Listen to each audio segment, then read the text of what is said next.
अधीर पर सियासी लड़ाई की नई लकीर। रंजन चौधरी साहब को निलंबित किया गया है। उन्होंने इतना ही बोला, नीरव मोदी। नीरव मीन्स शाह। अधीर रंजन जी बोले तो गुड़ का गोबर ही किया। मणिपुर में नीरव हो। संसद की लड़ाई यूपी तक क्यों गरमाई?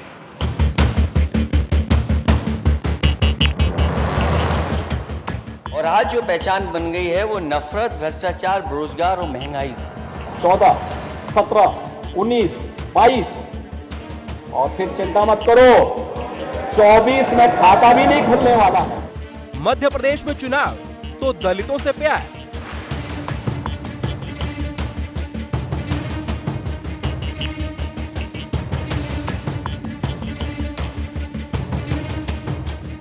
और ये सिर्फ देश का नहीं, विश्व का सबसे बड़ा संत रविदास जी का मंदिर का निर्माण होगा। दिल्ली के स्कूल में गैस कांड।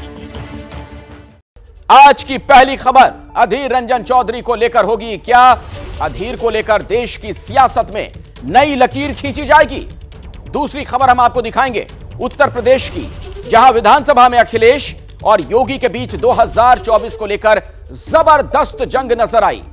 और तीसरी खबर होगी मध्य प्रदेश से, यहां चुनाव नजदीक है और दलितों को लेकर प्यार सभी सियासतदानों में उमड़ने लगा है। आखिर क्यों, बताएंगे आपको। और आज की आखिरी खबर दिल्ली से होगी, जहां सवाल आपके, हमारे, हम सबके बच्चों की सुरक्षा से जुड़ा हुआ है। देश की 4 बड़ी खबरों की हर अपडेट आपके साथ साझा करने के लिए हमारे रिपोर्टर्स भी हमारे साथ जुड़ेंगे। नीरज पांडे से हम जानेंगे कि आखिर अधीर के सस्पेंशन पर कांग्रेस का अगला कदम क्या होने वाला है। वीरेश पांडे आपको बताएंगे कि दिल्ली के संसद की लड़ाई यूपी विधानसभा तक कैसे आई और क्यों पहुंच गई। मध्य प्रदेश में कल होने वाले दलित महाकुंभ की ग्राउंड रिपोर्ट आप तक पहुंचाएंगे ब्रजेश राजपूत। और निधि श्री से हम समझने का प्रयास करेंगे कि दिल्ली के स्कूल में एक साथ 2 दर्जन से ज्यादा बच्चे आखिर बीमार कैसे पड़ गए।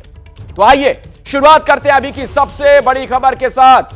मोदी सरकार के खिलाफ विपक्ष ने मोर्चा खोल दिया है। अधीर के निलंबन पर सरकार के खिलाफ मोर्चा। जी हां, मल्लिकार्जुन खड़गे ने निलंबन को असंवैधानिक बताया है। राज्यसभा में उपराष्ट्रपति से हस्तक्षेप की बाकायदा मांग की गई है। निलंबन के खिलाफ कोर्ट जा सकती है कांग्रेस। तमाम गंभीर आरोप लगाए जा रहे हैं। सरकार आवाज को दबाने की कोशिश कर रही है, यह कहा है मल्लिकार्जुन खड़गे ने। लोकसभा में मोदी के खिलाफ अधीर ने जो टिप्पणी की थी, संसदीय कार्य मंत्री ने अधीर के शब्द पर जताई है आपत्ति। अविश्वास प्रस्ताव गिरने के बाद लाया गया प्रस्ताव। अधीर का मामला प्रिविलेज कमेटी के पास भेजा गया है। इस कमेटी की रिपोर्ट आने के बाद ही फैसला होगा। वहां जो हमारे अधीर रंजन चौधरी साहब को निलंबित किया गया है, वो फिल्मसी ग्राउंड। उन्होंने इतना ही बोला, नीरव मोदी। नीरव मीन्स शांत, साइलेंट। अरे मुंह, इसीलिए नीरव मोदी बोले तो इसके ऊपर आप सस्पेंड करते हैं। जब अधीर रंजन जी बोले तो गुड़ का गोबर ही किया। ये पहले भी किया, आज भी किया। लोग इतिहास जानते हैं, लेकिन एक बार फिर कांग्रेस का एक घिनौना चेहरा, जिसके पीछे इनकी केवल राजनीति नजर आती है, सत्ता में आने के लिए कितना गिर सकते हैं, वो देश ने कल भी देखा। और बिल्कुल भी दम नहीं सुनने का। मुझे सख्त अफसोस है कि एक अच्छे मेंबर को इन्होंने आखिरी दिन सस्पेंड किया। बहुत अफसोस की बात। विपक्ष के प्रत्येक नेता का भाषण क्या नाम है, आदरणीय मोदी जी को केंद्रित करती हुए व्यक्तिगत टीका टिप्पणी करती थी। उनके भाषण में कुछ भी नहीं था। तो अधीर रंजन जी के साथ जिस प्रकार का कार्रवाई की गई है वो सही है, मैं उचित मानता हूँ। श्री अधीर रंजन चौधरी जी जो कांग्रेस के फ्लोर लीडर हैं लोकसभा में, उनका जो निलंबन हुआ है बहुत दुर्भाग्यपूर्ण है। और जैसे अंग्रेजी में कहते हैं, ये फिट केस है जिसमें हमको इसको चुनौती देनी चाहिए, कानूनी चुनौती देनी चाहिए। संजय सिंह जी को सस्पेंड कर दिए थे, रिंकू जी को सस्पेंड करा दिए थे, डेरेक ओब्रायन जी को सस्पेंड करा दे रहे थे। इनके एक सदस्य सदन में खड़ा होकर कहते हैं कि चुप हो जाओ नहीं तो ईडी तुम्हारे घर आ जाएगा। ये अहंकार की पराकाष्ठा है और इतना ज़्यादा कॉन्फिडेंस और अहंकार हो गया है कि हमारे पास नंबर है, जो मर्जी करना है कर लो। तो इस तरीके की जो हरकतें हैं वो खतरनाक है देश के लिए। आम आदमी पार्टी के भी 2 सांसदों का निलंबन हुआ और अब अधीर रंजन चौधरी का, तो पूरा विपक्ष इसी बहाने अब एकजुट नजर आ रहा है। मैं सीधे आपको लिए चलता हूं, हमारे साथ नीरज पांडे हमारे सहयोगी जुड़ गए इसी खबर पर और ज्यादा जानकारी आपको देंगे। नीरज, कुल मिलाकर जो एक बड़ी तस्वीर नजर आ रही है कि अधीर रंजन चौधरी का जो निलंबन है, इस बहाने फिर से विपक्ष एकजुट है। बिल्कुल अखिलेश, इस बहाने विपक्ष एकजुट है, लेकिन इसके दो पहलू हैं। एक पहलू है तकनीकी पहलू और दूसरा है राजनीतिक पहलू। तकनीकी पहलू ये है कि जब भी सदन के अंदर इस तरह की कोई कार्रवाई होती है तो उसमें आपको लीगल और आपको तकनीकी तौर पर अपने आप को साबित करना पड़ेगा कि जो आपने कहा वो सही कहा है। तो इसीलिए सरकार ने इस पूरे मसले को प्रिविलेज कमेटी को भेजा। प्रिविलेज कमेटी में ये है कि किसी भी सदस्य की अपने विशेषाधिकार पर बात होती है। तो यदि आपने बात रखी है और आपने अगर विशेषाधिकार का हनन किया है तब तो आप पर कार्रवाई होगी, अदरवाइज आप अपनी बात रखेंगे। तो ये तो हो गया एक लीगल पहलू यानी तकनीकी पहलू जिस पर आप अपनी बात का बचाव भी कर सकते हैं, अपनी बात भी रख सकते हैं। दूसरा है राजनीतिक पहलू जो मल्लिकार्जुन खड़गे कर रहे हैं, कांग्रेस के नेता कर रहे हैं, यानी इस मसले को कोर्ट में ले जाया जाए, इस मसले को सड़क में ले जाया जाए, इस मसले पर एक लंबी चौड़ी प्लानिंग के तहत राजनीति की जाए और सरकार को घेरा जाए। तो मुझे ऐसा लगता है कि दोनों पहलुओं पर कांग्रेस काम कर रही है। अब चूंकि आने वाले समय पे आपको प्रिविलेज कमेटी को फेस करना ही पड़ेगा, आपको अपनी बात रखनी ही पड़ेगी, वही एक रास्ता है कि आपकी सदस्यता रिटेन हो, यानी कि आपकी लेकिन नीरज एक चीज और नजर आ रही है कि कांग्रेस कहीं से भी बैकफुट पर दिख नहीं रही इस निलंबन के बाद भी। आप देखिए ना, मल्लिकार्जुन खड़गे का जो बयान है, नीरव मोदी फिर से वो इसका इस्तेमाल करते हैं इस नाम का, और इस बार तो चुटकी लेने से भी बाज नहीं आए कि नीरव का मतलब होता है शांत, यानी शांत मोदी। देखिए अखिलेश, बिल्कुल साफ है, राजनीति में कभी भी आपको हथियार अगर आपने डाल दिया तब आप चुनाव लड़ने से पहले यानी राजनीतिक लड़ाई लड़ने से पहले ही आप हार जाओगे। क्योंकि चुनाव कब है? चुनाव मात्र 8 महीने बाद आपको चुनाव में जाना है। ऐसे में आप हथियार डाल के करेंगे क्या? तो कांग्रेस को भली भांति मालूम है कि कम से कम इस मुद्दे के आधार पर वो जाकर सरकार को घेरने का प्रयास करेंगे और गली गली हर जगह जाकर इस बात के लिए दुहाई देंगे कि सरकार देखिए तानाशाही कर रही है। तो बैठे बैठाए आप देखिए तो विपक्ष इसको हथियार के रूप में इस्तेमाल करना चाहता है। बिल्कुल सही आप कह रहे हैं, बिल्कुल सही कह रहे हैं कि विपक्ष को एक तरीके से बैठे बिठाए ये हथियार भी मिल गया है। जैसे अभी विपक्ष और भी तमाम मुद्दों की तलाश में लगातार रहता है। कुछ और जानकारियां दर्शकों तक हम पहुंचाना चाहेंगे, आंकड़ों की जुबानी जरा इसे आप समझिए। महाभारत ने अधीर को फंसाया। लोकसभा में अधीर का भाषण 10 अगस्त 2023। जब राजा अंधा होता है, धृतराष्ट्र जब अंधे थे उस समय द्रौपदी का वस्त्र हरण हुआ था। ये वाला बयान भी उनका विवादास्पद। आज भी राजा अंधा बैठा है, जहां राजा अंधा बैठे रहते हैं वहां द्रौपदी का वस्त्र हरण होता है। चाहे वो हस्तिनापुर में हो चाहे मणिपुर और हस्तिनापुर में कोई फर्क नहीं रहता है। ये जो बयान दिया अधीर रंजन चौधरी ने, जो बातें कही, इस पर भी विवाद हो रहा है। अधीर के जो शब्द हैं जिस पर लकीर खींची गई, समझिए नीरव मोदी वाली बात जो थोड़ी देर पहले नीरज पांडे भी आपको बता रहे थे। नीरव मोदी दूर नहीं गए। मणिपुर की घटना देखने के बाद यह पता चला कि नीरव मोदी हिंदुस्तान में जिंदा है। यह बात जो कही थी अधीर रंजन चौधरी ने, उस पर भी बड़ा बवाल हुआ। और नरेंद्र मोदी देखिए आगे क्या कहते हैं, इसी बयान को आगे मैं बता रहा हूं आपको। और नरेंद्र मोदी ने नीरव मोदी बनकर अभी भी चुपचाप चुप्पी साधे हुए वो बैठे हुए हैं। ये बहुत ही विवादास्पद बयान, और देखिए अलग अलग समय में उनका दिया जो बयान है वो भी मैं आपको बता रहा हूं। 2018 से अगर मैं शुरू करूं, मॉब लिंचिंग पर बहस के दौरान स्पीकर के सामने टेबल पर चढ़कर हंगामा करते नजर आए थे।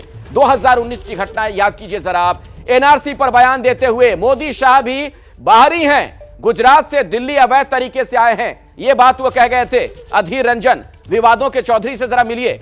उसके बाद मैं बता दूं जुलाई 2022 की बात, उससे पहले 2019 एक प्रस्ताव पर बोलते हुए क्या कहा था उन्होंने, प्रधानमंत्री को गंदा नाला तक बोल गए थे। उसके बाद जुलाई 2022 की घटना है, द्रौपदी मुर्मू को राष्ट्रपत्नी कह दिया था उन्होंने। हालांकि बाद में तमाम तर्क दिए गए, अपनी सफाई में तमाम बातें उन्होंने कही, लेकिन जो शब्द निकल जाते हैं अपने मुंह से फिर वो वापस तो होते नहीं है नीरज। तो ये कुल मिलाकर तस्वीर एक बड़ी ये भी दिखती है कि ये तो वाकई में विवादों के चौधरी होते जा रहे हैं अधीर चौधरी। देखिए निश्चित रूप में अखिलेश, संसद की अपनी एक मर्यादा होती है, भाषाई मर्यादा, का संयम सबको रखना पड़ता है, चाहे सरकार हो या विपक्ष हो।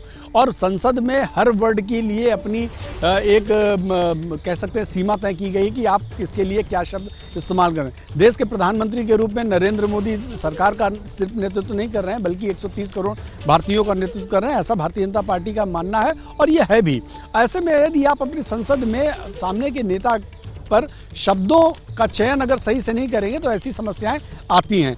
आज जो अधीर रंजन चौधरी झेल रहे हैं, इसके पीछे भी उनका अपनी भाषा ही है, जिसकी वजह से सरकार ने प्रिविलेज मूव किया है। तो प्रिविलेज मूव करने के बाद तो अब तो आपके पास कोई दूसरा चारा नहीं बचता है। ये अलग बात है कि मनीष तिवारी ने कहा कि ये सही और फिट केस है कि आप कोर्ट में जाएं, कोर्ट में आप जा सकते हैं, कोर्ट में मामला रख सकते हैं और इस मामले को सड़क पर भी कर सकते हैं। मैं फिर अभी ये बात कह रहा हूँ अखिलेश, ये पूरी तरह से इस मामले में कांग्रेस अब इस मामले को राजनीतिक मुद्दा बनाएगी, कांग्रेस इसे सड़क पर ले जाएगी, जैसा खुद मल्लिकार्जुन। देखिए, राजनीति में सब कुछ होता है नीरज, आपको भी पता है, दोनों तरफ से शब्दबाण चल रहे हैं, लेकिन जो विमर्श है वो इतने निचले स्तर तक नहीं जाना चाहिए। इस तरह के शब्दों का इस्तेमाल ना हो जिससे सभी की भावना आहत हो। करोड़ों हिंदुस्तानी बैठकर सदन की कार्यवाही देखते हैं, बहुत ध्यान से सुनते हैं इन लोगों को जो नीति निर्माता हैं हमारे तथाकथित तौर पर। बहरहाल अब अगली खबर का मैं रुख करना चाहूंगा।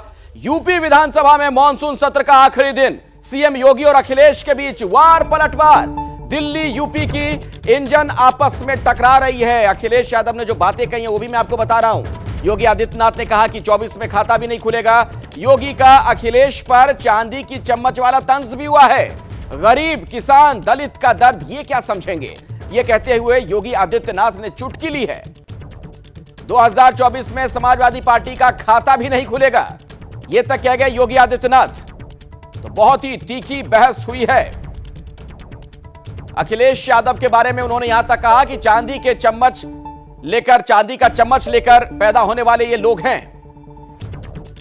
दोनों तरफ से इसी तरीके के बयानात दिए गए हैं। गरीब और किसान, दलित का दर्द आखिर अखिलेश क्या समझेंगे, ये तक कहा योगी आदित्यनाथ ने। तो गोरखपुर की गली पर यूपी में देखिए किस तरीके से गदर मचा है। सीधे वीरेश पांडे के पास मैं आपको ले जाऊं, उससे पहले जरा सुनिए किस तरीके से बयानों के तीर चले। कोई गली ऐसी बता दो गोरखपुर की जिसमें पानी ना भरा हो। आज नेता सदन 6.5 साल से मुख्यमंत्री हैं और अपने शहर का जल भराव नहीं ठीक कर पा रहे हैं। आप बात ही नहीं करना चाहते टमाटर पे, क्योंकि टमाटर की कीमत ने आपके चेहरों को लाल कर दिया। सोशल मीडिया पे या अलग तरीके से वीडियो देखते हैं क्या किस तरीके से सांड ने गली में आकर के किसी बच्चे को, किसी महिला को, किसी बुजुर्ग को उठा करके फेंक दिया। आप पकड़िए, आपकी योजना चल रही है, इकट्ठा रखिए उनको, क्यों नहीं रख रहे हैं? और नहीं मानते, कहीं आप अपने ही जिले में एक सांड सफारी बना लो। किसने रोका है आपको? पब्लिक को विश्वास ही नहीं था तो क्यों आपको वोट दिया? दिया ही नहीं वोट पब्लिक ने, फिर से नकार दिया। मैंने कहा ना 14, 17, 19, 22 और फिर चिंता मत करो 24 में खाता भी नहीं खुलने वाला है। 24 में डबल इंजन की सरकार फिर से रिपीट करेगी। सीधे मैं आपको वीरेश पांडे के पास लिए चलता हूं। वीरेश, देखिए, लोकसभा और राज्यसभा में तल्खी नहीं देखने को मिली है। उत्तर प्रदेश की विधानसभा में भी लगभग वही दृश्य देखने को मिल रहा है। कुल मिलाकर निशाना सीधे तौर पर 2024 पर। देखिए, आपने कार्यक्रम की शुरुआत में कहा था कि संसद की लड़ाई यूपी में आई, तो इसका जवाब है कि यूपी ही वो राज्य है कि यहां से दिल्ली की सत्ता जाई। इसलिए सारी लड़ाई संसद से लेकर उत्तर प्रदेश में दिखाई पड़ रहा है। 80 सांसदों का राज्य है और आज का जो विधानसभा का सत्र रहा, आज एक खास बात देखने को मिली। बहुत ही तीक्ष्ण मजाक, कटाक्ष और एक स्वस्थ परंपरा देखने को मिली। अगर अखिलेश यादव ने योगी आदित्यनाथ पर अस्थायी डीजीपी को लेकर प्रहार किया, साढ़ को लेकर प्रहार किया, तो मुख्यमंत्री योगी आदित्यनाथ ने चच्चू और चच्चा के हिसाब से प्रहार किया अखिलेश यादव पर और शिवपाल यादव को आधार बनाकर बहुत सी बातों को कटाक्ष करते हुए, तंज करते हुए शिवपाल यादव के जरिए उन्होंने अखिलेश यादव से कहा कि ये कोरोना काल में भागने वाले थे, इन्हें गरीबी का मतलब नहीं पता, ये चांदी का चम्मच लेकर आए हैं। ये तो कोरोना में घर में सोए हुए थे, ये महंगाई नहीं जानते, ये साथ ही साथ रबी और खरीफ नहीं जानते। तो अखिलेश यादव ने कहा कि ये सांड से पूरे प्रदेश को बचाओ, नहीं हो तो लायन सफारी को बर्बाद कर रहे हो तो एक सफारी सांड सफारी खोल लो। और अस्थाई डीजीपी क्यों रखते हो भाई? डीजीपी रखो, अस्थाई रखो। तुम्हारी और केंद्र की लड़ाई चल रही है, मैं तो विपक्ष में हूं, नहीं जानता हूं। और ओम प्रकाश राजभर भी एक केंद्र बने। केंद्र में शिवपाल यादव ने ओम प्रकाश राजभर के जरिए कहा कि मुख्यमंत्री योगी आदित्यनाथ जल्दी इनको शपथ दिलाओ, और नहीं शपथ दिलाओगे तो ये हमारे पाले में आ जाएंगे। तो हास्य, विनोद, कटाक्ष, तंज और आपस में बातें बहुत सारी सामने आई। महंगाई थी तो साथ ही साथ गरीबी थी, साथ ही साथ सांड था, इसके अलावा कोरोना था, इसके अलावा बेरोजगारी था। ये सारे मुद्दे जो चुनावी मुद्दे हो सकते हैं, एड्रेस करने की बातें होती हैं। यहां भी मॉनसून सत्र चल रहा है, तो इसलिए यहां पर पक्ष और विपक्ष ने दोनों तरीके से किसी भी तरीके अपनी बातों को रखने की कोशिश की। लेकिन आज की कार्यवाही में बहुत मजा आया, बहुत मजा आया, वाकई आया, जिस तरीके के दोनों तरफ से बयान दिए गए। लेकिन 2024 की क्या लड़ाई तैयारी आपको दोनों की नजर आ रही है, जिस तरह की लड़ाई हम देख रहे हैं शब्द बाण के जरिए? देखिए, भारतीय जनता पार्टी की अगर आप बात करेंगे तो भारतीय जनता पार्टी की तैयारी योगी आदित्यनाथ अकेले नहीं करते हैं, बल्कि यहां का कार्यकर्ता तृणमूल से लेकर और शिखर पर बैठा हुआ प्रधानमंत्री नरेंद्र मोदी करता है। लेकिन मैं आपको बताऊं कि अगर आप अखिलेश यादव की बात करेंगे, तैयारी की बात करेंगे, तो यह गोलबंदी की राजनीति करने वाली पार्टी है, यह इमोशनल पार्टी है। इसके कार्यकर्ता काडर बेस्ड पार्टी नहीं है, बल्कि इमोशनली अपने नेता से अटैच्ड हैं। इसलिए दोनों की तैयारी अलग है। अगर तैयारी के लिहाज से करेंगे तो भारतीय जनता पार्टी की तैयारी के सामने किसी भी पार्टी की कोई तैयारी नहीं है। हां, समाजवादी पार्टी की ताकत उसका इमोशन है, नेता के प्रति प्यार है कार्यकर्ताओं का, यह उसकी ताकत है। यह मुलायम सिंह के जमाने से यह ताकत रही है और इसी का फायदा मुलायम सिंह और उनकी पार्टी को मिलता रहा है। 4 बार सूबे में सरकार बनी है, अखिलेश भी इसी पर बने, साइकिल यात्रा निकाला, मुलायम सिंह 3 बार मुख्यमंत्री रहे। तो काडर बेस्ड और तैयारी के लिहाज से अगर आप बात करेंगे तो भारतीय जनता पार्टी मीलों आगे है, मीलों आगे है। यहां न केवल मुख्यमंत्री तैयारी करते हैं सदन में और सदन के बाहर, बल्कि प्रदेश अध्यक्ष भूपेंद्र चौधरी, संगठन मंत्री धर्मपाल, अमित शाह, नरेंद्र मोदी, जेपी नड्डा, इतने मोदी जी, इतने ठीक है वीरेश, लोग हैं कुल साहब, मिलाकर नाम गिनाना भूल चुनाव का इंतजार कर लेना चाहिए हम लोगों को भी, चूंकि जनता जनार्दन ही तय करेगी कि किसको वो सत्ता में फिर से पहुंचाएगी। और अब बात होगी मध्य प्रदेश की। 12 अगस्त को मध्य प्रदेश जाएंगे प्रधानमंत्री नरेंद्र मोदी। एमपी के सागर में दलित महाकुंभ को वो संबोधित करने वाले हैं। संत रविदास मंदिर का शिलान्यास भी करेंगे मोदी। 12 अगस्त का उनका यह कार्यक्रम। बीजेपी के समरसता यात्रा का भी कल समापन होना है। कांग्रेस ने बीजेपी के दलित प्यार को पाखंड बताया है, तो चुनाव नजदीक आया तो दलित याद आए, यह कहकर कांग्रेस ने तंज किया है। आपको पता है आने वाले दिनों में मध्य प्रदेश में चुनाव है और उस चुनावी तपिश को आप महसूस कर सकते हैं, जिस तरीके से बड़े नेताओं के दौरे हो रहे हैं और एक दूसरे पर वार पलटवार हो रहा है। तो भव्य, दिव्य और अलौकिक मंदिर संत रविदास जी का बनने वाला है और पूरा उसकी प्रक्रिया पूरी हो गई। क्या क्या बनने का ये सब तय हो गया। 3D इमेज भी उसकी आ गई, उसका पूरा प्लान भी बन गया। देखिए, दलित वर्ग को लुभा पाना तो मैं समझता हूं कि अपने आप में स्पष्ट है कि 15-20 सालों में भारतीय जनता पार्टी ने जितना नुकसान दलितों का किया है, उन पर जितने अत्याचार मध्य प्रदेश में हुए, पूरे देश में अगर हम देखें तो इस वर्ग पे सबसे ज्यादा अत्याचार मध्य प्रदेश में हुए। तो दलित वर्ग को आप कोई भी प्रलोभन देंगे, कितना ही पैसा दे देंगे, उससे उनको कोई फर्क नहीं पड़ता। देखिए, इस बात को समझिए कि नेता अगर कोई भी काम करे तो उसके पीछे कहीं ना कहीं कुछ ना कुछ उसकी मंशा तो होती है। ये दलितों का आखिर इतना प्यार क्यों? दलितों से ये प्यार जो जताया जा रहा है चुनावी साल में, उसे समझिए आप। आंकड़ों के जरिए आपको हम बता रहे हैं, इसलिए दलितों से प्यार है। समझिए आप इसे। मध्य प्रदेश में कुल आबादी में 17 से 18% दलित। वोटर्स के लिहाज से अगर आप देखें तो 64 लाख। कुल 15 जिलों में उनका दबदबा है और 230 में से 35 सीटें रिजर्व हैं, सुरक्षित सीटें हैं। आगे कुछ और आंकड़ों पर गौर फरमाइएगा। 2018 की अगर मैं बात करूं तो कांग्रेस ने 18 ऐसी सीटें जीती थी और बीजेपी ने 17। अब आप समझिए, कमलनाथ सरकार गिरने पर 4 एससी विधायक बीजेपी में शामिल हुए। फिलहाल बीजेपी के पाले में 21 विधायक हैं। तो कुल मिलाकर जो बड़ी तस्वीर है, इसीलिए ये जो दलित प्रेम आप देख रहे हैं, वोटों के जरिए दलित प्रेम जाहिर जो किया जा रहा है, उसके पीछे मकसद यही, वोट उनका कैसे हासिल किया जाए। सागर में 100 करोड़ की लागत से संत रविदास मंदिर का निर्माण, ये देखिए जो तमाम बातें कही जा रही हैं। 12 अगस्त को प्रधानमंत्री मोदी पहुंचने वाले हैं, वो मंदिर का शिलान्यास करेंगे। मंदिर के लिए सरकार ने 11 एकड़ जमीन अलॉट की है, वहां की सरकार की तरफ से अलॉट किया गया है। बीजेपी ने घर घर से 1 मुट्ठी चावल, 1 ईंट और मिट्टी रेत का दान लिया है, ताकि उन सब की सहभागिता भी हो सके। हमारे साथ ब्रजेश राजपूत हमारे सहयोगी जुड़ गए, सीधे उन्हीं के पास मैं आपको लिए चलता हूं। ब्रजेश, बातें तमाम कही जा रही हैं, शिलान्यास, उद्घाटन, बहुत तरह की और भी चीजें, लेकिन मकसद सीधे तौर पर यही नजर आता है कि उनके वोट कैसे लिए जाएं। हाँ, बिल्कुल सही अखिलेश, आपने सही कहा कि अब तो चुनाव के हमें 2 महीने बाकी हैं, 2 या 3 महीने, और उस दरमियान बीजेपी को सब कुछ याद आ रहे हैं। कुछ दिनों पहले तक आदिवासी याद आते रहे, उसके पहले ओबीसी याद आते रहे, और अब दलितों की बारी है। तो कल प्रधानमंत्री आ रहे हैं और मध्य प्रदेश के सागर जिले में संत रविदास का एक बड़ा स्मारक, मंदिर और तमाम चीज़ें वहाँ पे का शिलान्यास करेंगे, और इस सब पर मध्य प्रदेश सरकार 100 करोड़ रुपये खर्च करेगी। मगर हैरानी की बात है कि सारी चीज़ें याद आ रही हैं चुनाव के पहले। उस इलाके के कई लोग कह रहे हैं कि ये बजाय 100 करोड़ खर्च करने के कुछ स्कूल, अस्पताल या दलितों को उत्थान की योजनाएं बनती तो ज़्यादा बेहतर होता।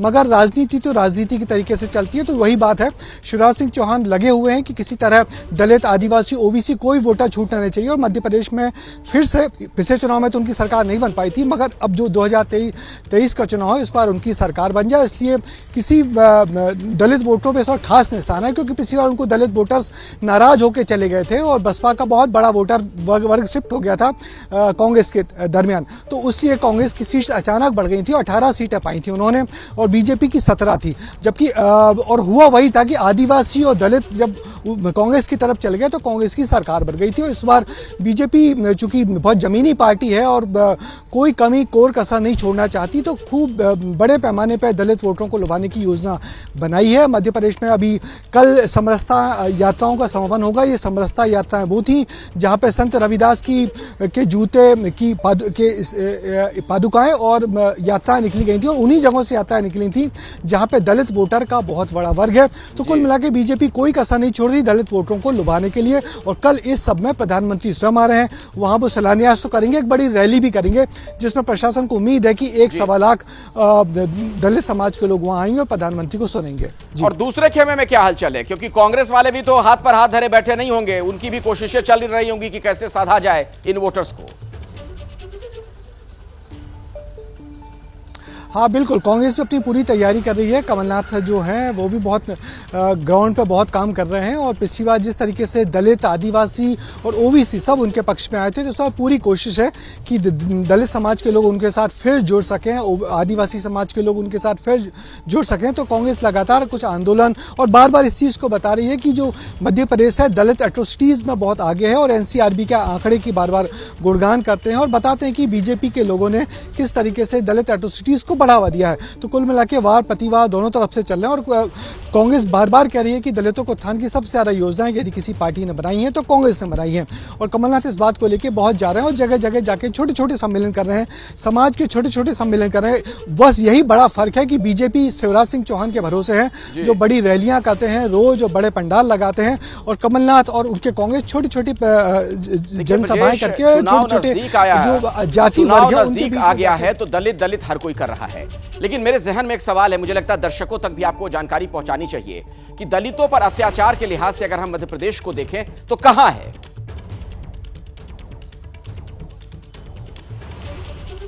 देखिए, जो एनसीआरबी के आंकड़े कोट किए जाते हैं तो दलित और आदिवासी उत्पीड़न में मध्य प्रदेश काफ़ी बहुत माने टॉप 10 राज्य हैं, उसमें से टॉप 5 में आता है। तो इस बात को कांग्रेस हर बार निशाना बनाती है कि मध्य प्रदेश में जिस तरीके से जो जातिवाद बहुत बड़े पैमाने पर फैला है। कुछ दिनों पहले हम लोगों ने एक आदिवासी का वीडियो देखा था कि किस तरह एक ब्राह्मण वर्ग के युवक ने आदिवासी समाज के व्यक्ति पर वो पेशाब की थी, और जिस तरीके से उसको कांग्रेस ने खूब आगे बढ़ाया था।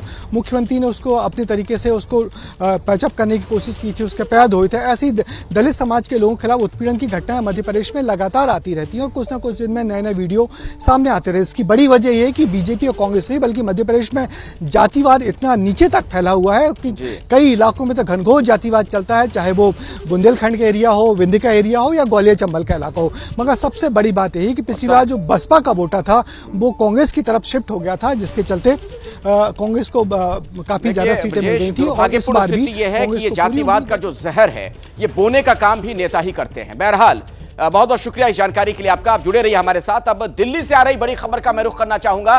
दिल्ली के हर मां बाप के लिए बहुत बड़ी खबर है। दिल्ली के स्कूल में गैस लीक से अफरा तफरी।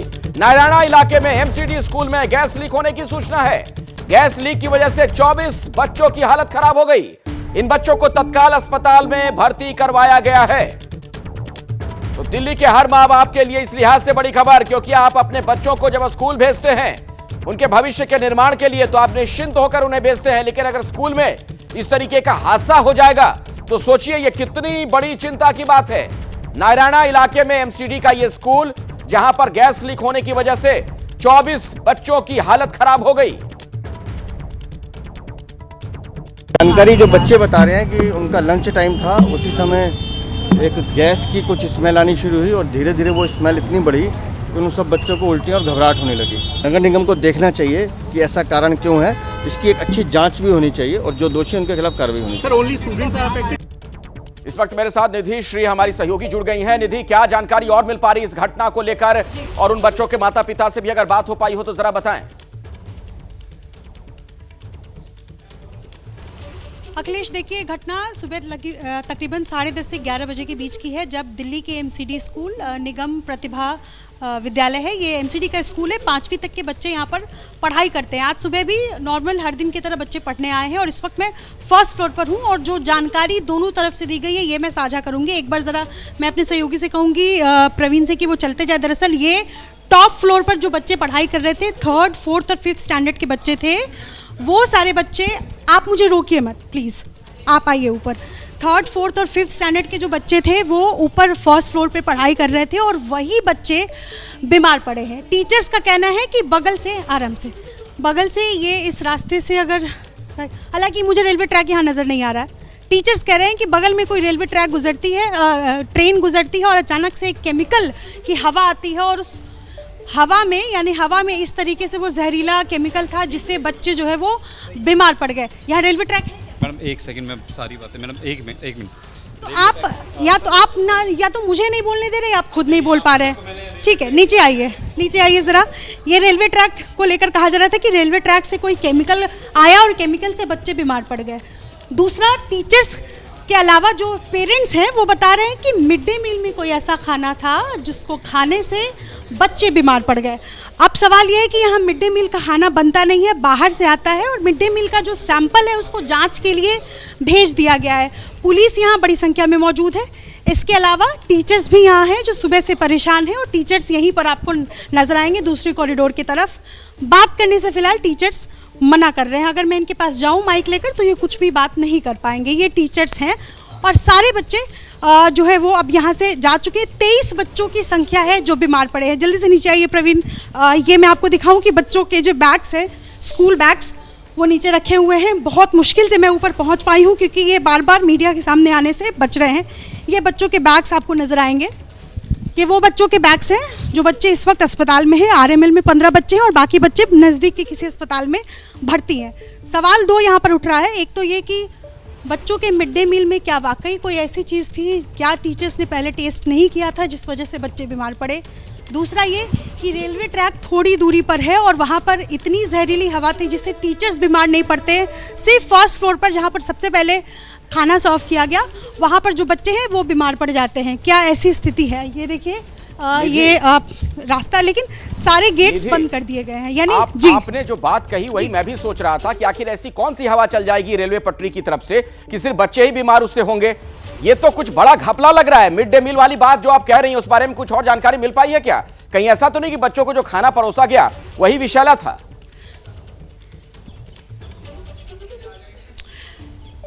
बिल्कुल, देखिए ये पूरी तरह से जांच का विषय है। खाने का जो सैंपल है वो जांच के लिए भेजा गया है। टीचर से मैंने बात की, टीचर्स का कहना है कि हम हर दिन खाना खाते हैं और आज ऐसे हमें कुछ भी नहीं लगा जिससे बच्चे बीमार पड़ गए। कई तरह के सवाल यहाँ ज़रूर खड़े हो रहे हैं कि क्या वाकई खाने में कुछ ऐसा मिला हुआ था जो शायद टीचर्स को समझने में या टेस्ट करने वक्त हो सकता है टीचर्स ने टेस्ट नहीं किया हो। कुछ भी कहना भी जल्दीबाजी होगा। और दूसरा ये कि वही सवाल कि ऐसी कौन सी जहरीली हवा आती है जिससे अचानक से बच्चे बीमार पड़ जाते हैं। एक बच्चा बेहोश होता है, वो उल्टियाँ शुरू कर देता है, उसके बाद कई और बच्चे बीमार पड़ जाते हैं। टीचर्स की तरफ से जब बच्चे अस्पताल में भर्ती हो गए उसके बाद अभिभावकों को, पेरेंट्स, गार्डियंस को बुलाया गया और बताया गया है। कई गार्डियंस जो है वो बाहर खड़े थे, हालांकि अब यहाँ से निकल गए हैं। बताया जा रहा है अस्पताल से जो जानकारी एबीपी न्यूज़ को मिली उसके मुताबिक बच्चे फिलहाल ठीक है, थोड़ी देर के बाद उनको डिस्चार्ज कर दिया जाएगा। लेकिन ये बड़ी लापरवाही की घटना है। ये स्कूल दिल्ली सरकार के अधीन है निधि श्री, बच्चे बीमार पड़ जाते निधि हैं ये और वजह साफ नहीं दिल्ली सरकार के अधीन ये स्कूल है। ये एमसीडी नगर निगम जी हाँ, तो वहाँ भी तो आम आदमी बिल्कुल, पार्टी देखिए है। नगर निगम का स्कूल है, 5वीं तक यहाँ क्लासेस चलते हैं। जी बिल्कुल, ये नगर निगम का स्कूल है। जी जी। अच्छा, एक बात और बताइए, जैसे मिड डे मील वाली जो बात निकलकर सामने आ रही है कि शायद हो सकता है जो खाना परोसा गया कहीं उसमें दिक्कत रही हो, तो उसमें भी तो नियम है कि टीचर्स पहले उस खाने को चखेंगे, उसके बाद बच्चों को खाना सर्व किया जाता है, परोसा जाता है। मतलब हर तरफ से ऐसा लग रहा है कि नियम कानूनों का पालन नहीं किया जा रहा था इस स्कूल में। देखिए, टीचर से मैंने बातचीत भी की और उनका कहना था कि हम खुद खाना टेस्ट करते हैं हर दिन जो मिड डे मील में बच्चों को दिया जाता है, लेकिन इस स्कूल में खाना नहीं बनता है। और यहाँ पर सर, आप यहाँ बच्चों से मिलने के लिए? बच्चों से मिला है, मैं हॉस्पिटल में मिलकर दोनों को। कैसे बच्चे अभी? बच्चे ठीक हैं, सब बच्चे ठीक हैं और बेहतर हैं, कोई सब बच्चे खतरे से बाहर हैं। मेरा नाम आरपी सिंह है।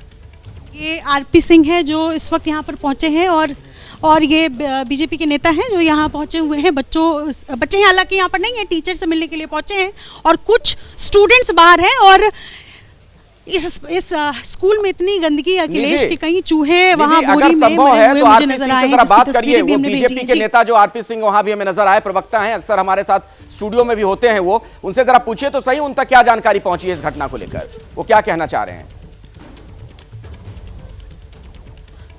जी, वो हालांकि ऊपर गए हैं इंस्पेक्शन के लिए, टीचर से बात करने के लिए। मैं चाहूँगी कि एक बार मैं उनसे बातचीत करूं, लेकिन आप समझिए कि बच्चे हर दिन की तरह स्कूल आए हैं और उनके बैग्स यहीं पड़े हुए हैं। ये बड़ी विचित्र स्थिति है जो यहाँ पर नज़र आ रही है। टीचर्स अंदर हैं, कुछ बच्चे जो अस्पताल में भर्ती हैं उनका इंतज़ार कर रहे हैं। और एक बार मैं चाहूँगी कि मैं आरपी सिंह से बात करूँ। और आरपी सिंह ऊपर गए क्या? ठीक है, आरपी सिंह को बोलिएगा कि वो लाइव हैं, जो कहना चाहते हैं इस माध्यम से बोलें। फ्लोर पर जी बिल्कुल। आरपी सिंह जी, आरपी सिंह जी, आप लाइव है एबीपी न्यूज़ पर।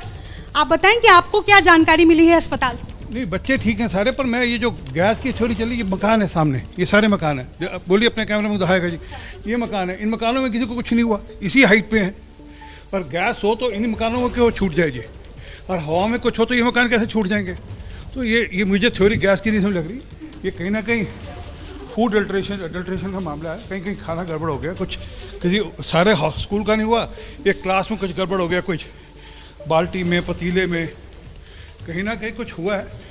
पुलिस को में डॉक्टर्स की तरफ से कुछ तो कहा गया होगा खाने की सैंपल को लेकर। कोई डॉक्टर्स ने कहा कि सब बच्चे ठीक हैं, उनको कुछ थोड़े से कंसर्न से उल्टियां आई हैं बच्चों को। एमसीडी पर अब आम आदमी पार्टी काबिज से निधि, जरा पूछिए आम आदमी पार्टी के नेताओं की कोई बनती है कि नहीं जिम्मेदारी इस पर? अगर गैस हो